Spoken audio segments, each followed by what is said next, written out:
অনেকে হয়তো মনে করেন বার্গার তৈরি করা ঝামেলা, তবে আজকে যে রেসিপিটা শেয়ার করব এই রেসিপিটা যে কেউ তৈরি করতে পারবেন। একদম ঘরোয়া উপকরণ, দেশি মশলা, দেশি স্বাদে এই চিকেন বার্গারটা খুবই মজা হয়ে থাকে। আসসালামু আলাইকুম everyone, welcome back to my channel Mukta blog 57-এ। আজকে আপনাদের তৈরি করে দেখাবো চিকেন বার্গার। চিকেন বার্গার তৈরি করার জন্য এখানে হচ্ছে আমি 4 পিস পরিমাণ মুরগির মাংস নিয়ে নিয়েছি, হাড় ছাড়া। এগুলো হচ্ছে পিস পিস করে এখন কেটে নিচ্ছি। কিমা তৈরি করার জন্য এখন হচ্ছে কুচি কুচি করে কেটে নিয়েছি মুরগির মাংসগুলো।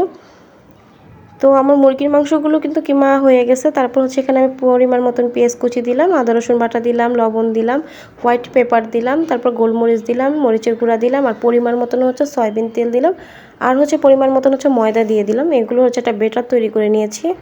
কিমা তৈরি করার জন্য একটা ফ্রাই প্যানে হচ্ছে আমি তেল দিয়ে দিলাম, আর হচ্ছে কিমাটা গোল গোল করে এখন এপিস ওপিস করে ভেজে নিতে হবে। আর চুলার আঁচটা একদম কমিয়ে দিতে হবে, নয়তো কিন্তু উপর থেকে হচ্ছে পুড়ে যাবে, ভিতরে হচ্ছে সিদ্ধ হবে না। তারপর হচ্ছে ভাজার পরে এখানে হচ্ছে আমি রুটি মাছ দিয়ে হচ্ছে কেটে নিয়েছি গোল করে, তো সেগুলো হচ্ছে হালকা একটু পরিমাণ ভেজে নিব। আর বার্গার তৈরি করার জন্য এখন হচ্ছে আমি শসা কেটে নিচ্ছি পিস পিস করে। গোল গোল করে হচ্ছে টমেটোগুলো কেটে নিচ্ছি। আজকে বার্গার তৈরি করব হচ্ছে 4টা পরিমাণ, তার জন্য হচ্ছে আমার একটা টমেটো লাগবে। আর একটা বার্গার তৈরি করার জন্য হচ্ছে 2 পিস টমেটোই হচ্ছে যথেষ্ট, আর 2 পিস শসা। তারপর হচ্ছে এখানে আমি পরিমাণ মতো হচ্ছে গাজর কেটে নিচ্ছি ডেকোরেশন করার জন্য, আর হচ্ছে গোল গোল করে হচ্ছে পেঁয়াজ কেটে নিচ্ছি ডেকোরেশনের জন্য। তো পেঁয়াজগুলো কাটা কিন্তু শেষ, তো হচ্ছে সবগুলোই হচ্ছে সবজি রেডি। তো এখন হচ্ছে বার্গার তৈরি করার জন্য উপর থেকে হচ্ছে মেয়োনিজ দিয়ে দিলাম পরিমাণ মতো, আর তারপর হচ্ছে 2 টুকরো হচ্ছে টমেটো দিয়ে দিলাম, আর 3 পিস হচ্ছে শসা দিয়ে দিলাম।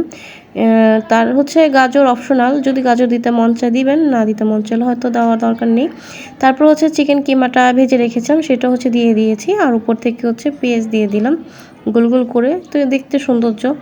তারপর হচ্ছে হার্ট শেপে হচ্ছে আমি টমেটো 2 টুকরো কেটে রেখেছিলাম, তো সেগুলো হচ্ছে দিয়ে দিয়েছি।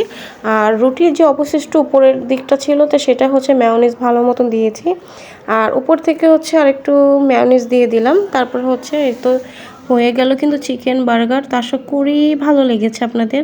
আর ডেকোরেশনের জন্য হচ্ছে উপর থেকে হচ্ছে মেয়োনিজ দিয়ে একটু ডিজাইন করে দিলাম। তো ধন্যবাদ, সবাই ভালো থাকবেন। আজকের ভিডিও পর্যন্ত, আল্লাহ হাফেজ।